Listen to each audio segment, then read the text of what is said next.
अस्सलाम वालेकुम, welcome to air electronics. आज की वीडियो जनाब अल्लाह फ्रंट लोड वाशिंग मशीन की है।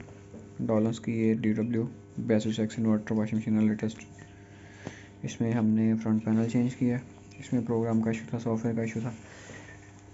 ये इसके सारे प्रोग्राम हैं जो कि सिलेक्टेबल हैं और इसके कुछ ये प्रोग्राम है जो कि टच से काम करते हैं।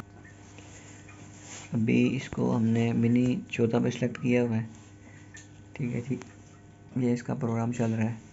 स्पिन टाइम, स्पिन के जो RPM वो ये है, टेम्परेचर इसका ये है और ये स्मार्ट है, ब्लूटूथ वाली है जी। ये पानी इसमें आ रहा है। ठीक है जी, सबसे मिनी जो प्रोग्राम है इसका ये 14 वाला है। टब इसका फिल हो रहा है पानी से भी।